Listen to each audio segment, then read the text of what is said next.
We go. All right, so here we go. All right, today is all about prospecting. And, a couple of things come to mind. Whenever you think about prospecting, there's really only two people that enjoy prospecting. Those that don't have to do it anymore and sales managers. Those are the only two that enjoy prospecting. So what we're going to hit here today is, there's a million different ideas out there, a million different methodologies that you can use. So take this and leverage what you can, but I want to hit a couple of key areas. One, what I call the 4 M's of really prospecting, of sales revenue. So we'll talk about 4 M's. What in the world is marketing? Get into mindset and motivation, because that's really the key, because let's face it, this does suck. So what's going to allow it to suck a little bit less? So that gets into mindset and motivation. Preparation. Who here is really good at preparation? And I will take down my hand. Who is good at planning and preparation? Devin, a little bit. I'm okay. You're okay, good. Then you'll be better than me, because I suck at it, so I rarely want to do it. But it is really critically key, and then we'll get into the tactics. So that's where we're going to be going today. So let's jump right into this. And I don't know if you've seen this before, but really, whenever you look at driving revenue from organic sales, there's really 4 levers from which we can pull. One is the market.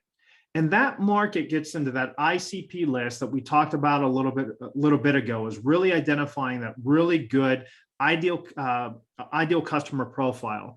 Then it gets into the message. What is the right message? And we're going to be hitting on that a little bit today that we haven't touched on before. What's the right message?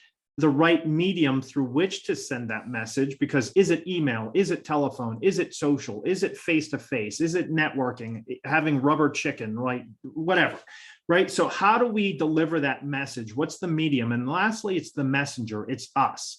What is that salesperson to do with? So those are really the 4 key areas that we have to leverage to drive revenue. And then in driving that revenue to the market over the right medium with the right message through the right messenger, we really look at the benchmark of it in these numbers. Now, I think you've seen this before. This comes out of the Chet Holmes book. The challenge is only 3% of the people are really looking to buy today. Because think about it. How many people woke up today going, oh my gosh, I need a custom software development. Oh my gosh, I need to fill in the blank, whatever you do, right? Very rare does anybody wake up saying, hey, I need this. And if they do, that's where inbound marketing works. That's where that inbound lead generation works. You get the SEO and you're going to get that, but then you're also up against 3, 4, 5 other people, and you're in price compression, and it really gets to be a challenge. The real key to this is if we can figure out a way of doing prospecting, proactive business development to hit this area right here, these people right here. If we can attack the rest of that pyramid, that's where we're going to see real exponential growth. Now, this is from Chet Holmes. Josh Braun, I think a lot of you know about Josh Braun. Josh Braun has what he calls the pain pyramid, and he talks about the same 3% here, but then he talks about right in here, these are the 15% that are concerned. So I think those are really the ones that we're going to get more immediate in the pipeline. Then he talks about the 62% that are neutral. So that's going to be right in through here. The neutral are the most challenging, and that's where the right or win tactic is going to be important. But how do we get after that? And then the 20% down here he talks about as being happy. We're not going to get them. If you're happy, that's the kiss of death to us as salespeople. So if they're happy, thank heavens, we need more happy people in the world. Go and be happy. We need to deal with the people that we can help. So the idea then is, I'll let you read this.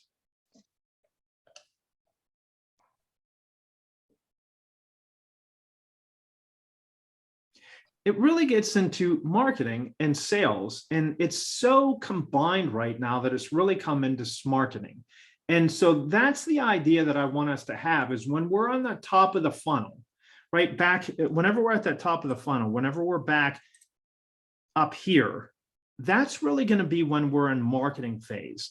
And then once we get more into sales phase, I want us to keep in mind this picture right here. right? So we talked about this a little bit in the past, but this gets into the Ferris Bueller's Day Off marketing methodology or smarketing methodology. So in drawing this out a little bit, whenever you, well, I'll go back to here. Whenever you look at this, this is our total candidate pool right here. So it's deep, it's smooth, not a lot of movement. But if you notice, look at that hot tub.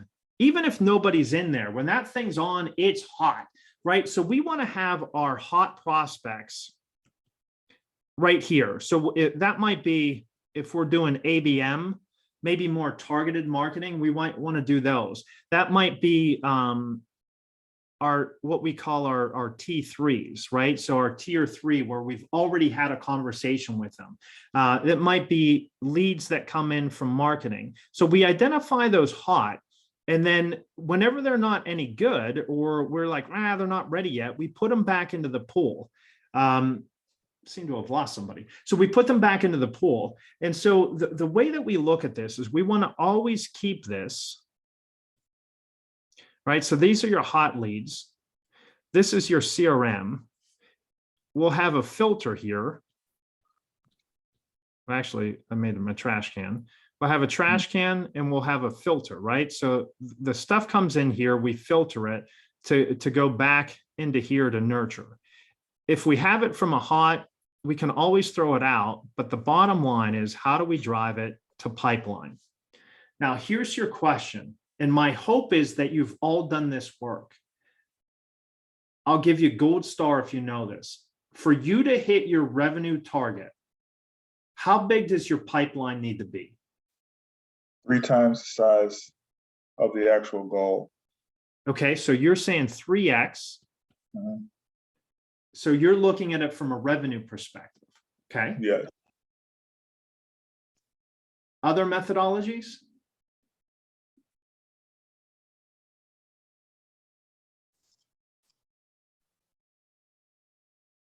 I do 3x too. Say again, Dick Will? That was my thinking. That's 3x. I'm with the quill. You're with the quill. Okay, Mike says 3x. Let me throw out this for you.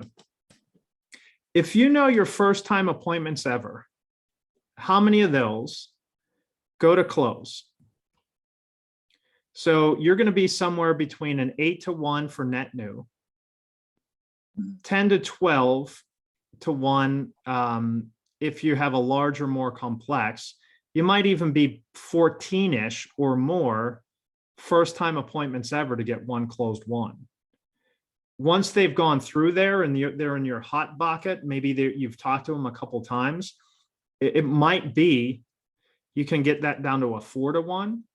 So I would look at both your revenue target, like you said, 3x, but then I would also look at your first time appointments ever. How many first time appointments ever do you have going into pipeline? Because if you know that math, if I need 8 to go first time appointments ever, maybe 7 show up, 5 go to pipeline, maybe 3 go to present close, and I get 1. So if you look at the number in your pipeline, and then what the value of that pipeline is worth, that's going to be another alternative. So I would challenge you to check out your 3x in this one and see which one works better. And maybe you do a little bit of both and. But at least from this, you can control what you're doing, and that's going to lead to your prospecting mentality. So, you know, all great people, we're all great salespeople. That's why we're here. But like we talked about earlier, prospecting sucks. And really what I want to keep you in mind is, you know, that which doesn't kill you. I'll let you read this. Or maybe it's this, depending on your coworkers.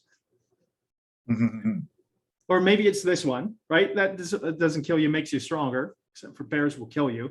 And I don't know how to make memes, or I would do with this one. That which doesn't kill you just puts off the inevitable. But either way that you look at it, you really have to go to mindset.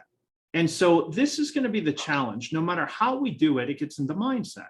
And so I'll let you read this. And I'll ask the question, what's your mindset, and be legitimate here, and I'll ask you to be a little bit transparent. What's your mindset whenever you're doing business development and prospecting?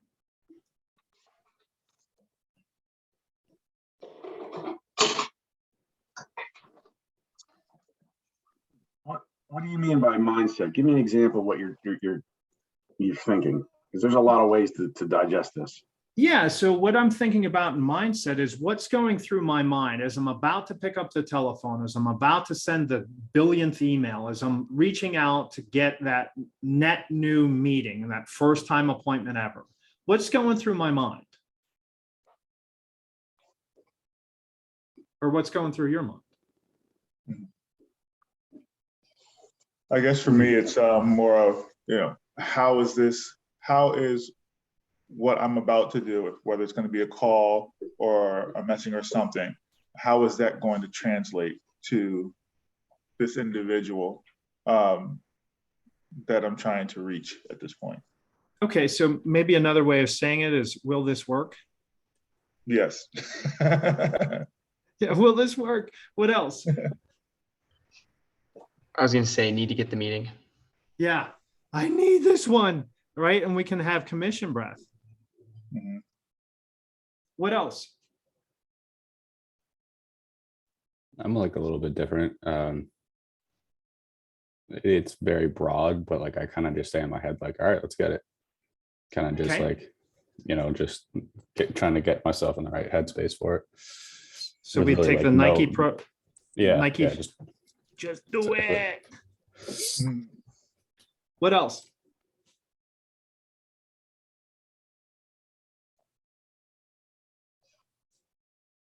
Go ahead, Mike, you're on mute. I thought I took myself off. Sorry. I just trust the process. Okay. Oh, I'm not swayed either way. I just head down, grind forward. If something catches, great. so yeah, being tied to the process, not the outcome, that's really huge. And another one is this is a grind, right? For me, whenever I'm doing it, whenever I'm prospecting, I'm like, oh my gosh, because all I really want to do is I would love to say this. Hey, do you want this or not? Because I really don't care. I know there's a whole lot of people that need my help. So do you want this? Right? Instead of going through the rigmarole, that's what I really like to do, but that wouldn't work. So here's a mindset that I'd like to give you, because we're going to go through all of these. I think every single one of us live there. So I'm going to give you this. The idea is this: SW, SW, SW next. Do you know what that stands for?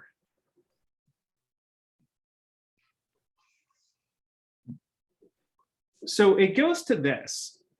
If you were, if you're growing up and you had better parents than I did, and they gave you money for a gumball machine and you went up to a gumball machine, what was your, so I'll ask Christiana. Christiana, what was your favorite color gumball whenever you're growing up? Honestly, I think it was the classic pink. The pink. All right. So if I wanted a whole bunch of pink gumballs, right? I go in there and my grandparents, because they're awesome, give me unlimited amount of coins. And I know I can like buy every single gumball in there. So I go up to the gumball machine and I put in my coin and I turn it and I get green. I'm like, I hate green. So I hand it to my little brother who I don't like, right? So then I put another coin in and I turn it and I get white. I'm like, white? What is white? It's like flavorless. And I toss it. And then I put another color in and or another coin in and I turn it. And then I keep going and going and going until I get a pink. Because I don't care. I see that pink is in there. I have unlimited funds. So I just keep going and going and going. However, whenever we're prospecting, oftentimes we don't have that same mentality. We get somebody that's rude to us. We get that red gumball. And we're like, oh, shoot. And we go get another cup of coffee. Maybe we go to the bathroom. Or we get somebody that blows us up, right? And we're like, oh, I don't know if this really is going to work. I don't know if my messaging is right. So then we change up our messaging or whatever. Instead of going, you know what? I'm looking for a pink gumball, and they definitely weren't pink. And the idea is some will, some won't. So what? Move on to the next. Because if we have a vast pool of prospects to go after, we only need some to get into that pipeline, to get into that conversation. So the real challenge that I would give you here is whenever you're doing this, looking at that mindset, is knowing this: some will, so some won't, so what next, and know what's motivating you. Why are you doing this? What do you need? So if I were to ask you, how many conversations per week do you need to hit your goal? Do you know that number? 30 to 40. Josh, 20 to 30. 20 to 30? And if you don't, really get that number. Because I don't care, like, I can't believe I'm saying this to you, but here's what I'm going to say. I don't care how many attempts you make. What I care about is how many conversations you have. Right? Do whatever it takes to get the conversations. And I would call it conflicting goals. Set up some conflicting goals. So maybe you have a behavior number that I'm going to do X amount of attempts per day. But whatever it takes, I'm going to either, whatever it takes to get my 3 to 5 conversations a day. And maybe you need to get 8 to 10 conversations a day, because depending on how many conversations you need to book a meeting, right? If you're crappy like me, I need roughly 7 meetings or 7 conversations. If you're really good like Josh, he needs 1 to 2, right? So however many conversations that you need, get that many conversations in the day. And then from that, you can book your set number. So if I say, hey, I need X amount of attempts to get my number, then I'm going to make an attempts goal. But if I accidentally get my conversations goal and my meetings goal early, I keep going on my attempts. Or if I hit my attempts goal, maybe I keep going until I hit my conversation goal. So that's what I mean by conflicting goals. Have 2 and hit them both. Keep going until you hit them both. Now, one can push back a little bit, because if I'm tied to the process, not the outcome, if you're going to choose any, hit your attempts goal, because your conversations will come from that attempts goal. So if you're only going to focus on one, focus on your number of attempts to hit your conversation goal. So let me just get some feedback and thoughts. Hate that idea, love that idea. Hopefully you have a better idea.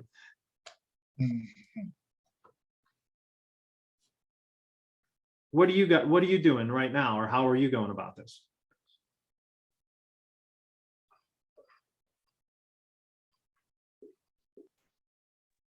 Well, this is what we do, so I hope we like it. Go ahead, Josh. My mindset going into it pretty much is no matter what, I have to hit those attempts in order. I'm not stopping until I get those attempts, no matter what. So, and here's a curious thing.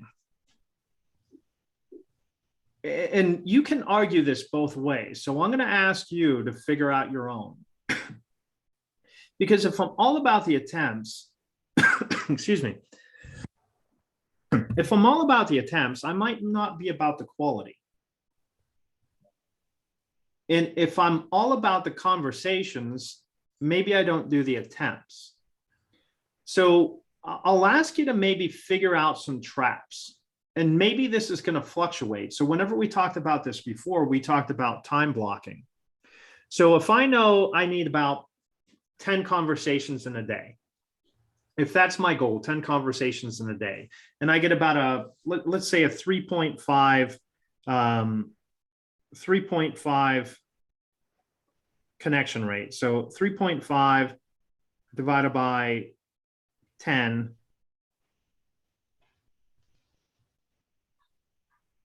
Oops.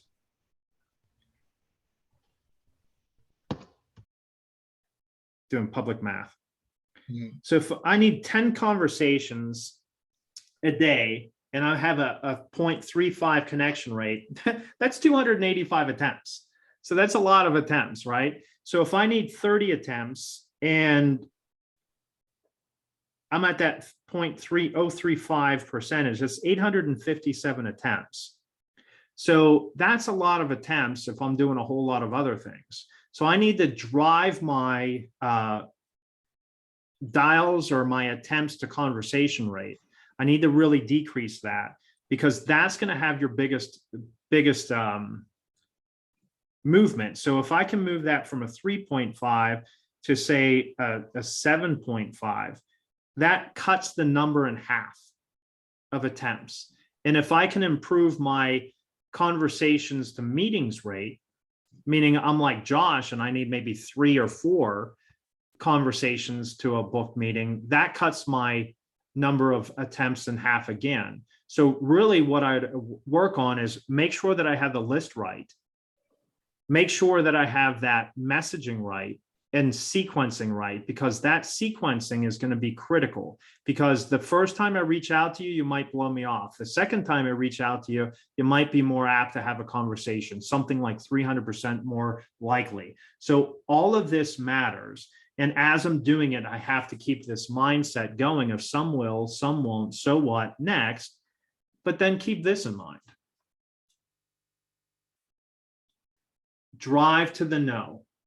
If it's a no, I want a K and OW as quickly as possible. And too often we're sitting there and we keep going after these same people because they'll actually talk to us, right? It's like a siren calling us into the rocks to death. And what we really need to do is drive them to a no. I would encourage you, instead of trying to qualify an opportunity, disqualify it.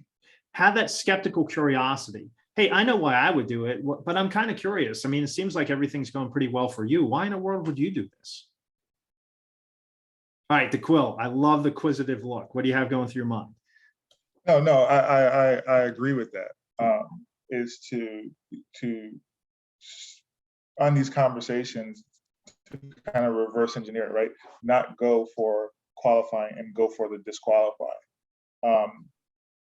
That's something that in the past I've started using more, and I seem to get further than that, because I guess from a psychological standpoint, people like to tell you no, but they don't like to be told no, right?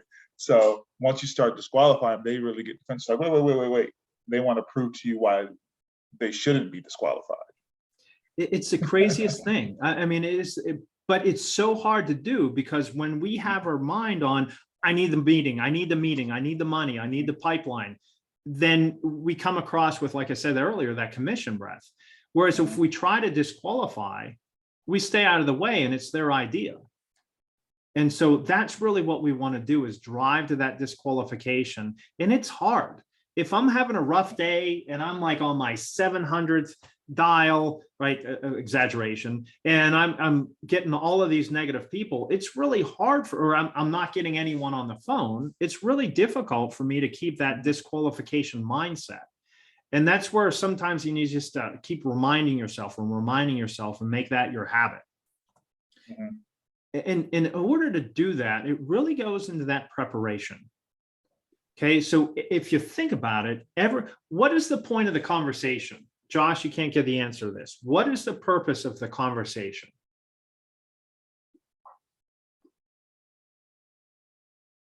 What's the goal of that conversation? You'll get this wrong, so don't feel badly. Mm-hmm.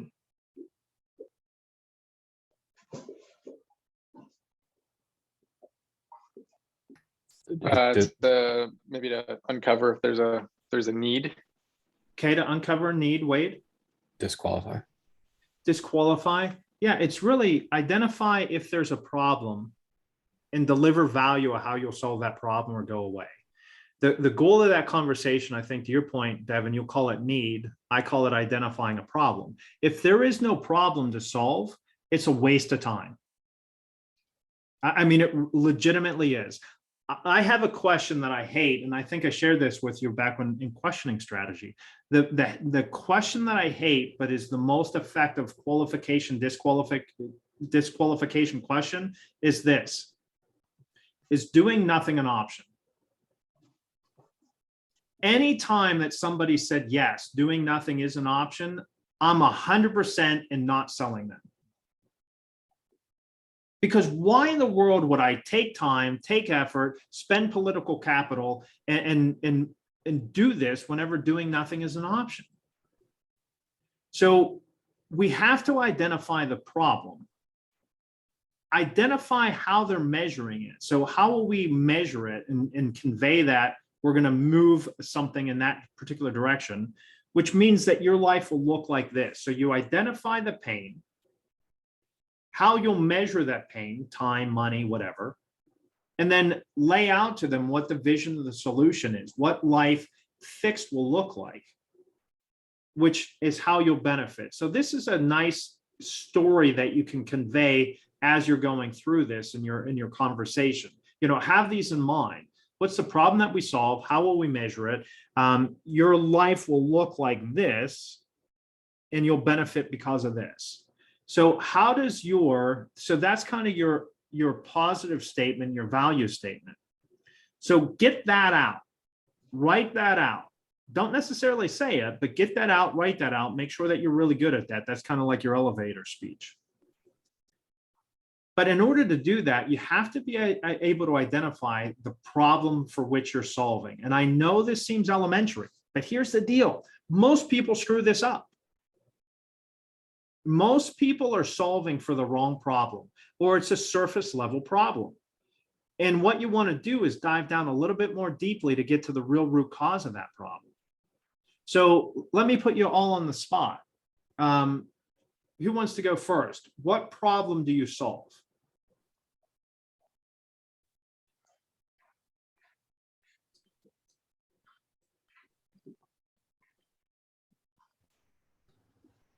Sourcing and vetting sales talent. So close, but not quite it, Josh. That's what we do. It's not the problem that we solve. But thank you for being brave.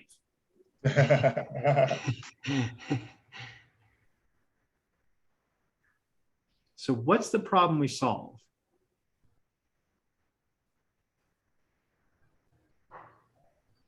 I would argue that we solve the problem of hiring bad salespeople. Yeah.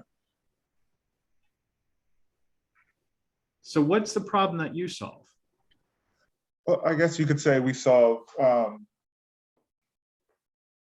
problems that that are affecting them that they see, but even the ones that they don't see. So most issues or problems that people have are like you say, are surface issues, but there's usually something deeper than that that's actually causing it. So do we want to put a Band-Aid on it, or do we want to go in and fully extract this issue so it doesn't keep reoccurring for you?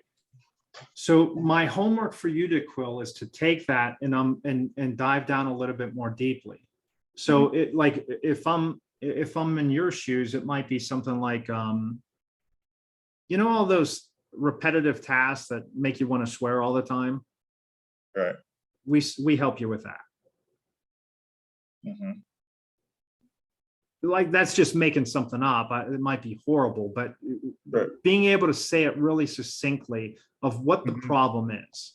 So is the problem repetitive tasks? Is the problem lack of visibility? Is the problem like what I have doesn't work? I don't know what the problem is. And there might be and here's the challenge, right? We can solve multiple problems. Mm-hmm. But how do you sum that up into one? Like with you, Mike, you're doing all of these different service offerings, but could you identify that as what's the one problem that you solve? I would say risk is as succinct as I could possibly say it. We solve your risk problems. So pull that out in a little bit of a story. What risk problem? All right, what keeps you up at night? Keeping your computer network secure and safe. You know, what is broken within that will cause you to lose all of your income if your system goes down. So from we solve risk to what you just said, somewhere in between. And so you can see why this takes some time. And the cool thing is you're going to get the feedback as you're prospecting, as you're having these conversations with your client or with your prospects and with your clients, especially. What language did they use? What are they saying that what problem is that you're solving? So I would encourage you, reach out to 3, 4, 5, 10 of your clients that you closed within the last quarter or two, and say, I'm curious, when we started working together, what was the main problem that you were trying to solve? And they'll give you the answer. So that's what I mean by I hate this preparation thing because it takes time and it doesn't feel like work. But that's really the most beneficial work that you can do is get that language, find out exactly what it is that they're solving for, and get to that root cause. Go ahead, Wade. I think ours, and Devin, you can correct me if I'm wrong, getting projects from an idea board to a real world application, and then hiring the right talent or the right person for your company. I like that first one, Wade. Go ahead, Devin. Yeah, I was gonna say, I mean, ultimately, I think, Wade, regardless of how we do it, the end result is likely, we're trying to get your product to market as easy and as seamless as possible, right? Yeah. So I like that first part. I think that's spot on. I would work on the second piece. And now Yeah. here's the deal. Some of this is subjective. So, and you might have to work a couple of different angles and see what's working for you, because to further this, it might go depending on their personality. If they're a high D type of personality, like we talked about before, where they're super direct, bullet point, it might be one way. If they're very detail oriented, we might have a different way. So it's going to depend, right? So have a couple of different ways and test them all out. Devin Wade and I were talking yesterday, and it's funny. We were talking about A/B testing, and I stink at A/B testing because I don't have the patience for A/B testing. A/B testing is you try something out for 2 weeks or so and then change one little part of it. I joked around and said I do like AZ testing. I try A and then I throw it all out and do Z, and I'm like, what the heck worked? What didn't? So the patience to be able to do this is critical. So in that, so once you identify the problem, then you have to identify what alternatives are they using today. Now that's a lot easier. So DeQuill, if they don't use you, what are they likely doing instead? Probably using somebody else. Okay, so you're either using somebody else or what else? Because there's probably, you want to lay out about 3. Or they're using someone else, they're not doing anything. Or they may try to do it themselves. Okay. And they don't even have the wherewithal to do that. And that's the most curious thing. It's almost the same for everyone. Hey, my sense is you already have you're either using someone else, trying it internally, or maybe it's not big enough issue to even solve right now. Kind of curious, how are you going about automating or customizing or using software for your business applications? Is that kind of the right language there? Yeah. It's those 3. So Mike, what would you say the alternatives they have for you? If they're not using you, what are they doing instead? It's almost exactly what DeQuill said. They're not doing it. They're trying it themselves. They're using someone else, or a lot of times they don't have the expertise to solve it or the bandwidth to solve it, but they know they need to solve it. Correct. And so that's what I'm finding is the more I've been doing this, the more universal I'm finding. You're either trying it internally, you're using people externally, but maybe you're not terribly happy with, or lastly, you're like, it's not that big of a deal. I'm just going to skip it and roll the dice of whether my network is going to get infected, or it's not big enough a deal. I'll keep swearing at my lack of automation, or keep swearing over going over time, over budget, whatever the case may be, right? So it's really those three things. So if you lay out those alternatives, and then what sucks about those alternatives, and lay that out in story form. And then the last part of preparation. So again, just to review this, we identify the problem. Once that real problem is laid out, maybe we find 2 or 3, but we have to figure out what's the most common, or can we combine those 3? What are they doing today to fix those problems? The alternatives to you. It might be we're leveraging interns. We hired a guy. You know, we've gone to a consultant, or whatever the case may be. Figure out those alternatives and lay out maybe 3, the most common, and then know what the problems are with those alternatives.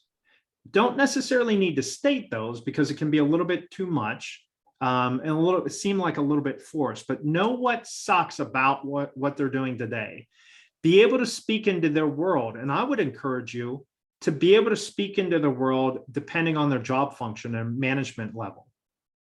Because if I'm the end user, it's going to affect me completely different than if I'm in the C-suites driving strategy. The tactical execution is going to be much different than vision perspective than what the strategic is. Okay, so that's where we have to know what is the problem with those alternatives per those job functions or management functions. And then lastly, what are the most common questions and objections that I need to be prepared for? Right? So if I know those common questions and objections, I want to practice it over and over and over again. So any of us play sports growing up in college? Okay. Yeah. Just like we did our drills, that's the same thing that we want to do here. And for whatever reason, we don't bring that same discipline into our sales life, right? We get the same 6 to 9 questions, the same 6 to 9 objections. And we're like, oh, there's that question again. I can't believe I didn't practice that. Practice the thing already. Get so you know them just down cold. So what are those 6 to 9 common questions, 6 to 9 common objections, and then be able to handle them like that. And you're going to be that's where your labels and your mirrors and your right and win tactics and your soften and dig tactics are all going to come into play. And that's what we want to use there. Okay, so how do we do it? The how-to is a lot easier than the preparation. So I would really encourage you to work with your team, because Mike, no offense, if you do this in a vacuum, if you don't do this with John and Mike and everyone else, it's a lot more difficult, right? If we can get a couple of people to get some couple alternatives and different ideas, that's where we want to really want to play it. So how do we do it? Well, from a phone call, we want to use this approach. So call it a permission-based opener or pattern interrupt, whatever you want to call it. So we want to use a permission-based opener. Then we want to lay out the less effective alternatives. So we identify who we typically talk to, what their problem is, and how they're trying to solve it today. And that's laying out the alternatives. The third thing is we want to lead the conversation through questions. Allow them to self-discover, allow it for them to be, or for it to be their idea. And lastly, a clear call to action. So on that third one, that's where, again, we want to label, mirror, soften and dig, use right win tactics. Nothing new under the sun here. So everything that we've been learning up to this point is now when you use it. And that's the brilliance of this. You can use it on prospecting. You can use it in the sales pipeline. You can use it whenever you're trying to upgrade to first class on your airplane. You can use it whenever you're trying to get a free hotel upgrade, right? So it works everywhere. It's super cool. Now, here's the thing, permission-based opener. What do I mean by that?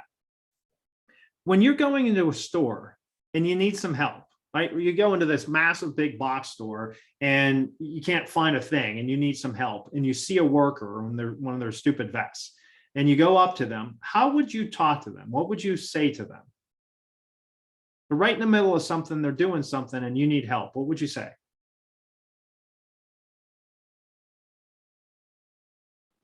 Hey, excuse Might me. be a pain in your butt real quick. Yeah, Yeah, can I be a pain in the butt? Hey, excuse me. That's a permission-based opener. So the curious thing is, we do this in real life with somebody that, was supposed to help us. Yet we're kinder to them and we're more human to them than we are whenever we pick up the telephone and call somebody. So what I want you to do is bring that same humanness whenever we're on a call. Hey, listen, probably catching it a terribly bad second here. I'm looking for a little bit of help. Can I share with you the purpose of me reaching out, and you can tell me if it's worth a 5-minute conversation? Right? That's a lot easier than what do really bad salespeople sound like whenever they call you up? So whenever you get a cold call, what do they sound like? Like they're in a Alright. rush, Yeah, all amped up. hyper. Yeah. Hey, how are you today? Right. And they do the hate crimes, the how are you today hate crime. Don't do it. Go ahead, Josh. He came off mute and he's still on mute. How about now? Yeah, there you go. Yeah, I said you did it perfectly. Yeah. And so they just interrupt and they go right into the pitch. And that's what we want to get away from. So however that permission-based opener sounds, but my encouragement to you is bring that humanity. If you were going to talk to them on the street, if you needed a hand, if you were in the store with them, talk to them the same way you would do that. Hey, excuse me. You and I haven't spoken before, and I'm candidly looking for a little bit of help. I'm hoping that you might be that person. Can I share with you the reason for my call? And you can tell me whether or not it's worth a 5-minute conversation. Something like that. You don't have to use that language. Find your own language. But that's really that permission-based opener. And then you go out to the the less effective alternatives. So typically speaking, DeQuill, whenever I'm talking with other, who are you typically calling on? Operations? No, we're in C-suite, so we're doing a lot of owners, founders, CEOs. You ever COOs? COOs? COOs also, yes. Okay, so let's pretend. So typically, whenever I'm talking with other COOs, they're frustrated over the fact that their business processes maybe aren't quite as effective as they'd like to be, and so they address that by either trying to automate using internal support, or maybe they've gone externally and haven't found the success that they'd like, or lastly, maybe they're like, you know what, I can't devote any time to it. Kind of curious. How are you dealing with ineffective or less than effective business operations today? How would you think that would play?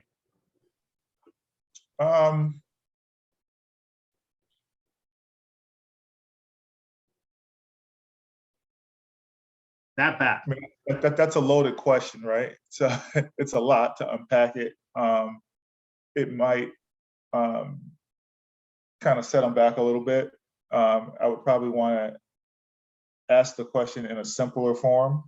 I would agree with that, because I was or- making stuff up on the fly. Right, and then and maybe start with one point, have them answer that, and then follow that up with the second point. So here's where I'll push back on that. Agree simple, right? Keep it stupidly simple so people like me can understand it. So agree with simple. But lay out those alternatives, because your alternatives are likely going to be the objections that they give you now. Right? Because what you're doing is preempting their objections. Oh, I take care of that internally. Oh, we have a person. Oh, we're happy.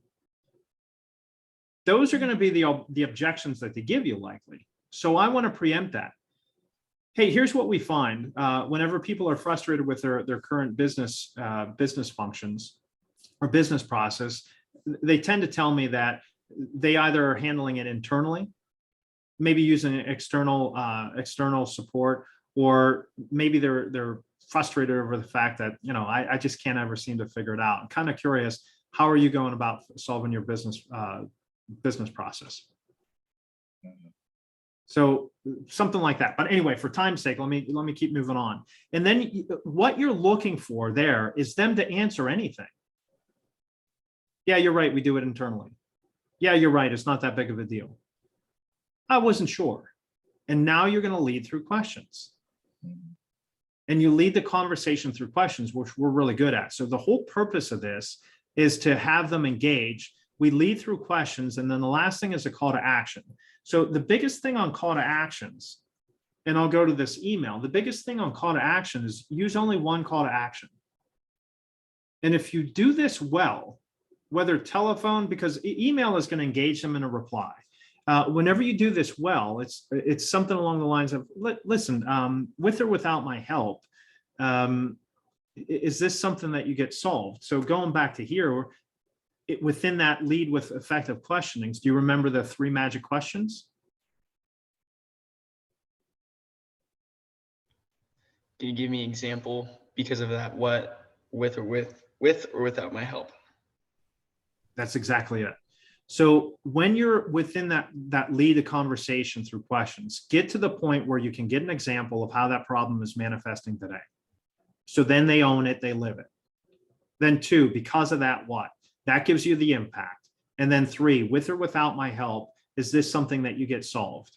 That gives you their level of commitment and level of importance. So if you can get that in step 3 of lead through questioning, right? All of your questions should set you up to get those 3 magic statements out. Hey, can you give me an example of the problem? Because of that, what? With or without my help, are you getting that solved? They say, yeah, we definitely have to get this solved. Then you go to a clear call to action. Now, listen, at the end of this, I'm not sure if we'll be the right fit for you, but let me at least make this suggestion. What you're talking about, how you're going about it, that's how we started working with a number of our different clients. Let's do this. And you do a directive, adult to adult, embedded commands kind of thing. Let's do this. Why don't we set up a time, have a conversation, find out a little bit about what you're doing, how it's working, where's working well, ideally, what would you like to see work better? We can share with you a little bit about how we do it. You can get a couple of ideas that you can take and start to implement right away. And, a couple of things will come out of that. One is we decide not to work together because there's not we don't think we can help you, or you don't get the sense that we can help. Or on the flip side of that, we start to solution what working together might look like, but that's a first conversation. Does that sound like a good use of your time? Sure. And you set it up. Because they own it, because they said, yes, this is something to do, they will likely show up and you'll get a higher hit rate. So that goes back to that setting expectations from the last session. So you do the lead through questions, and that is clear, concise call to action. Let's do this. And then from an email perspective, it's very much the same. On that subject, you're going to want to use that 1 to 3 words, and when appropriate, use their name. Wade, Devin, and I were talking yesterday, and Josh, and we were talking about, sometimes if you use their first name, it's really markety as salesy. So not always the right thing to do. So, but it's really that 1 to 3 words, and use their name when appropriate. The message, believe it or not, has to be less than 11 seconds for them to read it. And that translates to about 50 words. So in those 50 words, you want to remove all jargon. If it's something that they don't know, like MVP, what's MVP stand for? Minimum viable product. Yeah, or most valuable player, or something else, right? So depending on context would determine what MVP is. So no jargon, and don't be marketing. If you're telling and like, hey, look at me, look how wonderful we are, that's marketing. No marketing. You're trying to shine light on the problem. And remember, that first line is gold. It is the most critical thing where we have to name the problem to get them to lean in. Only use one call to action. Too often in emails, we do, hey, should we do this? Hey, should we do that? Or do this, or do that. One call to action. And make it low threat. And then lastly, use multiple touches through some type of a sequence, because here's the thing. If you email once, they're not responding likely. If you email twice, you're going to increase that 3 or 4 times, like 3 or 4 touches, you're going to exponentially increase it. Do you know the stat out there of how many salespeople follow up more than once? I'm nervous for all salespeople out here, but I don't. Yeah, I'd say about 44% is what I've heard. You know how many people follow up more than 3 times? Under 10. Under 10. 9, yeah. Yeah. It's atrocious. So that will really set you apart because they know if they blow you off once, like whatever. Then I can call that. Correct. Now, here's what you don't want to do. I was talking with a guy yesterday, a business owner last night. He's like, I had this person stalking me. They've called me 12 times and emailed me, 12 times in the last 12 days. It's ridiculous. Don't be that person, but put them on some type of a sequence where you can follow up. So whether it's sequences, playbooks, campaigns, whatever nomenclature you're going to use, put them on something there. So that's the way that we do the email game. So some resources for you. The best resource that I've found, if you really want to get good at cold prospecting, and I'll lay this out there, a guy by the name of Josh Braun. He has what's called the Badass Sales Guide. It's, I think, $197. If you buy his Poke the Bear add-on, it's $99 or something like that. I cannot encourage you enough to go through that. For that, buy yourself a Christmas present, $298 or whatever the math is on that. And work through that. Have your team help you work through that and really get good at this. Because there's nothing new under the sun, but this is a really good style. And Josh uses our same style that we're teaching here, pulls from Chris Voss. Chris Voss is pulls from Sandler. Sandler pulls from Dale Carnegie. I mean, it's all the same, nothing new under the sun. It's just what packaging do you want to put on it? Go ahead, Wade. No, I was just going to follow up on that. I never had any sales training prior to, working with Brian. And I did the Josh Braun, and it's really, really helpful. They have like role plays throughout. So it's like one thing to, hear this information, review it, over Zoom, but then to hear him actually do it with somebody that he's working with currently is really helpful because, they make all the same mistakes we do. And it's really easy to self-correct when you can hear it from somebody else. Yeah, and I appreciate you saying that, Wade, because here's the real thing. The time that you put into doing this, the time that you put into learning this is going to give you 3 to 5x the results. So I cannot encourage you enough to do this because, listen, there's something wrong with my head. I'm just telling you right now, there's something wrong with my head. I would rather work harder than smarter because I feel like I'm actually working. Whenever I'm working smarter, I feel like I'm being lazy. So don't be stupid like me. Put in the preparation, be smart, do the hard work that comes with thinking critically and get this stuff down. That way you're going to have 3 to 5x increase and make your life easier and everybody happy around you. So that's going to be my encouragement. Okay, let's do some quick takeaways before we let you run. 1 or 2 lessons learned, please. Identify the problem that you solve. I think that's a huge takeaway. And then really nail down your call to action in your outreach. I think Devin and I have started to do that. I think we still have a little bit of work to go, but I think once we have the problem, we have our call to action, we're good to go. So. Yeah, it never ceases to amaze me, Wade, but you're dead spot on. I don't know why it's so difficult to identify the problem. But once that problem is truly identified and then articulated in a way that's easy to understand, that they get it, that's like 90% of the battle. So really well said. What else? Oh, I like just the overall topic of today, which was, the preparation. I think, proper preparation and really being thorough and going through, knowing the prospect before you have those conversations is almost critical. And it helps you get to those other major points where you can identify problems and things like that, because you have an understanding of that prospect. Yeah, and then let me give you this one. Let me look this up real quick. If somebody else has another key takeaway while I search for time while I find this real quick.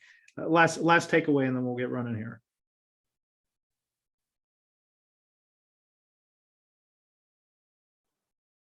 I like the calculating your attempts and getting to the conversation goal and getting the conversation goal into a meeting, like reverse engineering that and sticking to your attempts goal over everything else. If all else fails. You bring up a really good point there, Mike, because we want to reverse engineer to hit that number, but then also to work smarter, not harder. It's taking those benchmarks, because you're going to identify where you are today and then figure out what to do at each benchmark level. So if I'm doing outreach, but not getting my conversations or not pick up, right? I'm not getting engaged with people. It might be the list. I might have the wrong list. So then I can work on that. So then after I find out, okay, I'm doing the attempts, now I'm getting the engagement level that I'm looking for, but I'm not setting the meetings. Well, now I know it's either how I'm saying it, it's the messaging. I haven't identified the problem, so I can start to work on that. Then once I start to get, okay, outreach, getting the conversations are going to meetings. If meetings are then not keeping, well, now I know to fix that one. Or if I get meeting, right? So you just keep going down the line and you can focus on each one. What's your biggest constraint? Attack that constraint, and then the next constraint will reveal itself. So it's really, if you do those numbers, like you said, Mike, you're going to have such insight and knowledge and ways to improve it. Like, you won't feel like you're out of control. You'll have complete control. So definitely do that. All right. So here's your last homework assignment. Check out episode 53 on my Talent, Sales, and Scale show. So you can check it out on Spotify or all your podcast outlets. Check out the Talent, Sales, and Scale show, episode 53 with April Dunford.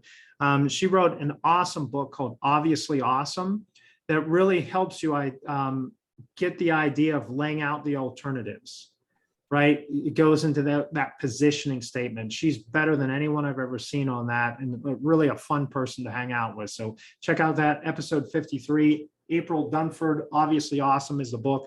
Read the book, get really good at this stuff. So, hey, if you celebrate it, Merry Christmas. If you don't, Happy Holidays, Happy New Year, and we'll see you next week on Timeline. So thanks, everyone. All right. See ya. Thanks, Brian. Thanks, guys.